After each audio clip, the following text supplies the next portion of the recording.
Je m'appelle Clément Marcoux. Donc salut à tous les amis, on se retrouve aujourd'hui avec Fred, FMC pour l'analyse de Sean O'Malley, le nouveau phénomène des 61 kg. Donc pour ceux qui ne me connaissent pas, moi je m'appelle Clément Marcoux, j'ai commencé les sports de combat à l'âge de 11 ans, j'ai combattu dans toutes les disciplines. J'ai aussi une formation, j'ai passé un DES et une maîtrise à l'INSEP en performance sportive de haut niveau. Fred a un parcours d'ingénieur en génie civil, il a commencé le jiu-jitsu brésilien à l'âge de 15 ans et il est combattant professionnel de MMA et on est propriétaire du FMC Performance Center. Donc aujourd'hui, comme je vous disais, on va analyser le phénomène Sean O'Malley. Ouais, donc Sean O'Malley, c'est un gabarit qui est énorme pour cette catégorie-là. Vous allez voir pourquoi. Donc Clément vous expliquera bien son gabarit, sa morphologie. Et nous, ce qu'on va voir, c'est sa charge d'entraînement. Donc tout ce qu'on sait, c'est qu'il s'entraîne à MMA Lab, la team de Crouch, mais lui, il s'entraîne avec Tim Welch exclusivement et Augusto Mendes. Donc Augusto Mendes, c'est le champion de la DCC 2019, champion du monde de jiu-jitsu brésilien également, qui a battu Cobrinha et Rafael Mendes. Et donc, c'est le principal partenaire d'entraînement de Sean O'Malley, notamment pour le sol. Il s'entraîne le matin en prépa physique avec Brandon Harris, donc 3 fois par semaine, et 2 fois par semaine, il fait de la mobility, beaucoup. Donc sa prépa physique, elle est assez simple et basique. Enfin, c'est soulevé terre, pliométrie. Ouais, j'ai fait beaucoup de mouvements polyarticulaires. Voilà, c'est assez classique dans le monde du MMA. L'après-midi, de 14h à 15h30, il a MMA avec le groupe pro. Donc avec Benson Anderson, son partenaire d'entraînement. Avec Benson. Toute la team de MMA Lab qui est en Arizona. Et après, le soir, il s'entraîne en JJB.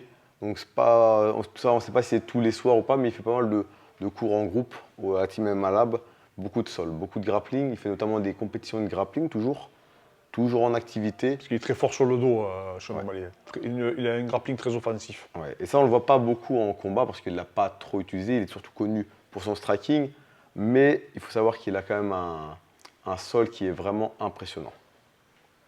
Donc en fait, Sean O'Malley, il a des petites particularités. Il ressemble beaucoup à Max Holloway. Ouais. Quand j'ai fait sa review, vraiment, je me suis rendu compte qu'il y a beaucoup de similitudes. En fait, on peut s'apercevoir, bon déjà il fait 1m80 pour 183 cm d'allonge. Il n'a pas beaucoup d'allonge, mais ça s'explique pourquoi, parce qu'il a des clavicules étroites. D'accord. Par contre, ensuite, ce qu'on peut s'apercevoir, et ce qui est flagrant chez lui, c'est qu'il a les tibias longs. Donc, je n'ai pas trouvé d'autres photos, malheureusement. Il y a des photos, en fait, il est en pause et ça force un peu tout. Il a des tibias longs. Il a aussi, pareil, hein, un radius un humérus et un radius qui sont relativement longs. Au niveau de ses points forts musculaires, ce que moi j'en ai retrouvé dans toutes les photos que j'ai pu voir, il a surtout des très très bons biceps. Il a aussi une interversion du bassin et il a aussi des bonnes obliques. Ça ne se voit pas forcément ici, mais quand on le voit de face et quand on le voit pareil, quand il prend les escrimes, etc., il a encore cette particularité en fait qu'ont les combattants de MMA, hein, au niveau du corps, comme disent les Américains, donc tout ce qui est carême des lombes et les obliques, et bien en fait qui est vachement épais. Et un peu, ça, c'est la pratique de la lutte des sports de préhension à répétition. Donc, Sean O'Malley, il a cette particularité d'avoir des longs segments, même s'il a cette clavicule étroite, il arrive toujours à tenir à distance, il est extrêmement rapide, extrêmement précis, et il frappe très très fort, même si ça ne s'est pas vu à son dernier combat, parce qu'il est tombé sur un redoutable encaisseur et qu'il a voulu surtout faire une démonstration technique. Mais c'est quelqu'un qui a énormément de puissance, et apparemment que même en lutte, il serait très fort physiquement. Bon, il a fait beaucoup de luttes également, hein, donc c'est peut-être pour ça aussi. Mais c'est vraiment un athlète, Sean O'Malley, que vous avez été beaucoup nous solliciter pour qu'on l'analyse. On voit qu'il a une énorme charge de travail. Un peu comme Max Holloway. Vraiment, il y a beaucoup de similitudes avec Max Holloway. Il y a pas mal de particularités entre les deux.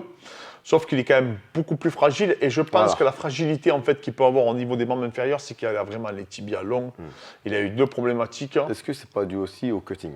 Parce qu'il est quand même énorme, il cut énormément. Est-ce que ça fragilise pas le corps à chaque fois qu'il frappe au niveau de son kick? Est-ce que c'est lié ou pas? Oui, en plus, c'est quelqu'un qui a recours au kick, mais qui n'y croit pas forcément. Tu vois, il a un peu cette problématique. Ensuite, on ne sait pas réellement si mentalement, il aime évoluer dans la douleur comme Max Holloway, par exemple. On sait que Max Holloway, il arrive à élever son niveau malgré l'adversité. Sean O'Malley, on a encore un peu cette interrogation. C'est un génie, ça c'est clair et net. Je pense qu'il est encore plus talentueux que Max Holloway en termes de talent intrinsèque. Il est exceptionnel, ce mec. Mais par contre, on ne sait pas réellement dans le dur ce que ça a donné. Bon, attention, quand il a pris le low kick, il a eu, parce qu'il me semble qu'il a une rupture partielle des ligaments croisés, même, hein, il avait en plus une instabilité au niveau de la patella. Et en fait, il a quand même fini le match. Il a quand même fini le match sur le dos, alors que ça fait affreusement mal, qu'il avait vraiment une instabilité. On l'a même vu, il ne pouvait plus se mettre debout. Donc voilà, c'est clair que peut-être que nous, on n'est pas tous égaux face à la douleur.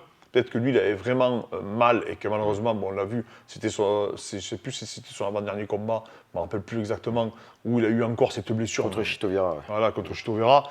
Et c'est clair que pour la suite, ça va peut-être le limiter. Je ne sais pas ce que tu en penses, ça. Ça peut le freiner ou alors, il faut peut-être qu'il réadapte son style, donner moins de kicks, mais le problème, c'est que c'est un showman. Il ne va pas vouloir lutter, il ne va pas vouloir faire du Khabib.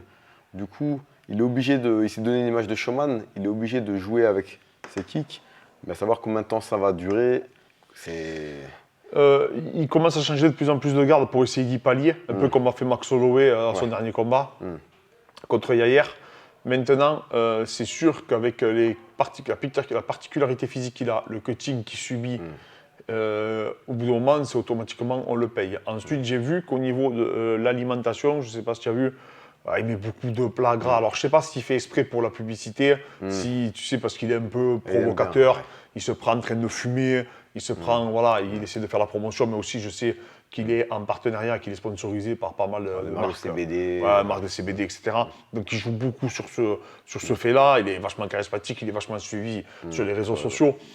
Mais en tout cas, c'est un athlète que je trouve très intéressant, même si sa préparation physique est assez basique. On voit qu'il fait quand même pas mal de travail, un peu de yoga, de stabilité, un peu ce que faisait Conor à l'époque. Et en tout cas, ce que j'ai vu aussi sur le MMA, j'ai remarqué qu'il tournait beaucoup de lutteurs. Ça m'a vraiment surpris. Il tourne énormément avec des lutteurs, un peu comme Max Holloway également. Donc il travaille beaucoup la lutte, il travaille beaucoup de thèmes.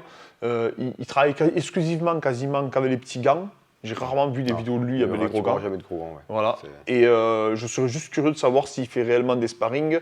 Je ne l'ai pas trop vu en parler de ce sujet-là. Je sais que je l'ai vu tourner avec, je ne sais plus comment il s'appelle, j'ai perdu le nom de son entraîneur, de l'entraîneur de boxe anglaise, qui est assez connu là où il est, parce qu'il est en Arizona, hein, c'est ça. Ça. Mais je sais qu'il prend des cours particuliers avec lui.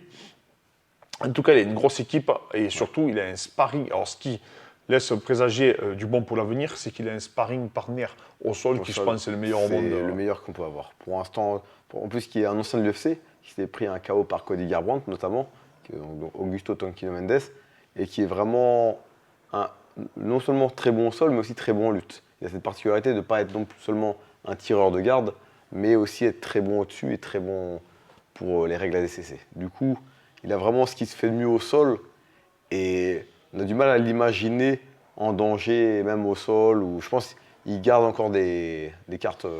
Par contre, tu vois, on voit vraiment cette culture brésilienne de continuer à travailler en JJB, en grappling tous les soirs. Ça fait un peu penser à Paolo Mio, etc. C'est une charge d'entraînement qui est considérable. Et lui, il a cette école-là. On voit vraiment qu'il fait partie de cette école où la charge d'entraînement est élevée. Et attention, il a un physique qui lui permet de supporter une charge d'entraînement. On a vu précédemment José Aldo, vous avez vu, il n'a pas du tout la même charge d'entraînement, c'est totalement différent. Pourquoi? Parce que c'est quelqu'un qui se base sur l'explosivité, même s'il est très rapide, attention. Hein. Mais il est très rapide aussi. Pourquoi? Parce qu'en plus de ça, il a un physique qui lui permet de générer de la vitesse à répétition, pas comme Max Holloway aussi, hein, très rapide. Et donc vraiment, ils ont beaucoup tous les deux de particularités. Mais sauf que n'oubliez pas une chose, c'est que ce mec combat à moins de 61 kilos, en ayant plus d'allonge et en faisant la même taille que Max Holloway. Ce qui est incroyable. C'est vrai. Et il n'est pas, je ne pense pas qu'il soit beaucoup moins lourd quand il arrive en combat. C'est parce qu'il est quand même énorme par rapport à ses adversaires. Impressionnant. Est-ce qu'il sera amené après, plus tard, à changer de catégorie, à monter? C'est possible. Parce que il est quand même énorme pour la catégorie. Il est énorme, mais il est vraiment, et je pense que c'est indiscutable, dans la catégorie la plus relevée de l'UFC. Personne n'en parle, mais c'est vraiment la catégorie Petr Yan, Sandhagen, Dillashaw, Dominic Cruz, Cody Garbrandt, Rob Front, José Aldo. Enfin, c'est n'importe quoi, cette catégorie. Les top 10, Pedro Munoz, Rafael Assunção, Marlon Moraes, Frankie Edgar. Bref, c'est une catégorie. Le top 10, tous les mecs, ils peuvent être champions. Il n'y en a aucun qui... Franchement, ils peuvent tous être champions largement. Et comment il s'appelle, Starling aussi, comme j'ai pu oublier. Starling, le champion. Aljamain Starling, qui est un monstre aussi. Ouais. Donc voilà, les amis, j'espère que cette review vous plaira. Mettez dans les commentaires les athlètes que vous voulez qu'on voit. Je sais qu'il y en a beaucoup, on essaie d'en faire. On a augmenté encore plus le rythme de production, si je puis dire. Mais comme on met du temps à avoir de la rétention d'informations, de récupérer les infos, parce qu'on a beaucoup de sources, on écoute beaucoup de podcasts, on regarde leurs stories Instagram, on les suit sur TikTok, s'ils ont TikTok, on les suit partout. Pour vraiment tenir des infos, on écoute des podcasts de leurs préparateurs physiques. Donc ça nous prend un temps fou, les amis.